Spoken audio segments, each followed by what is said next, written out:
What's up, guys? This is Kaz with Elevateyourcraft, and welcome to episode number 5 of the vlog. And today I want to talk about earning the jump rope. And what I mean by that is, if you want to get the benefits out of jump rope, you're going to have to put a bit of work in. And I see it a fair bit, especially in public places like the gym, where someone will pick up a rope and most of the time it's not theirs. And they'll get 5, 6 jumps in and then make a mistake.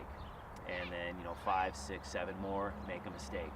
And then this usually repeats 2, 3 more times, and the frustration starts to kick in. And if they're in a public place like the gym, the embarrassment could kick in, or worrying about what other people think and how they look and that kind of thing.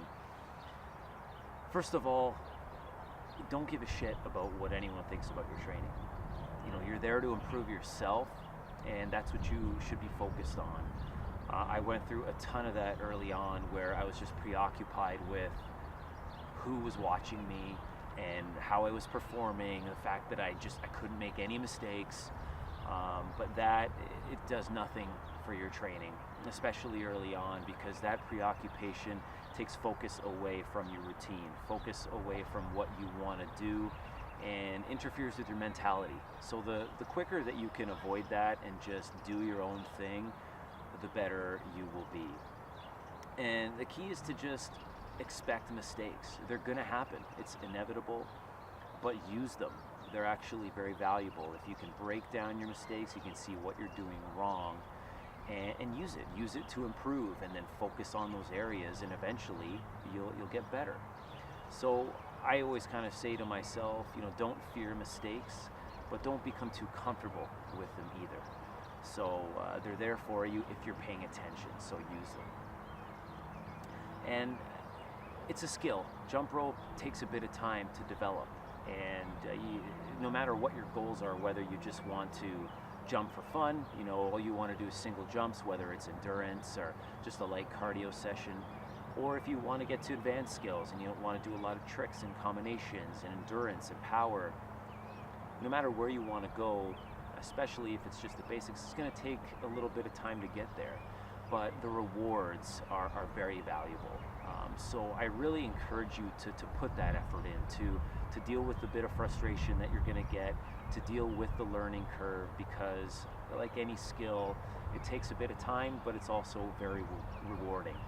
For things like cardiovascular health, speed, endurance, focus, coordination, hand-eye coordination, power, anything like that, especially if you're into sports. So I just really want to say, I've seen so many people just kind of give up on it in that context, and it's a shame, because the rewards are there if you want to stick with it. And one more thing too is really try and get your own rope. A lot of people that I do see in that context, they're using a rope that's just at the gym or something like that, and it really isn't suited for them. If you don't use a rope that's customized to your height and to your purposes, you're setting yourself up for failure right away, or at least putting yourself at a disadvantage. So get your own rope if you can. It doesn't have to be anything fancy, just something that you can cut to your height and use consistently so you get used to it. And also, especially if you're a beginner, use the resources that are out there. I've done a handful of podcasts now on things like technique and basic, just things to look for, and especially shadow jumping, which I've done a vlog on, and I dedicated an entire episode of the podcast to it as well, just because I think it's so important to do, especially if you're starting out. It'll help you get from total beginner to just doing your single jumps, and as you get better and better, you can still continue using shadow jumps, but just in different ways. Okay, another thing you can do, and I might be nerding out a little bit on this, is I keep a notebook. So I record basically everything I can think of regarding or related to jump rope, technique, speed, how I'm doing, things I'm doing well, things I'm doing not so well, where I can improve, essentially everything. So it's kind of like a journal, which you can also do to help your training overall. But anyway, that's it, guys. Stick with it. I really encourage you to try out the rope, to pick it up, and stick with it. It'll come. That's it for me, and I'll see you guys next time.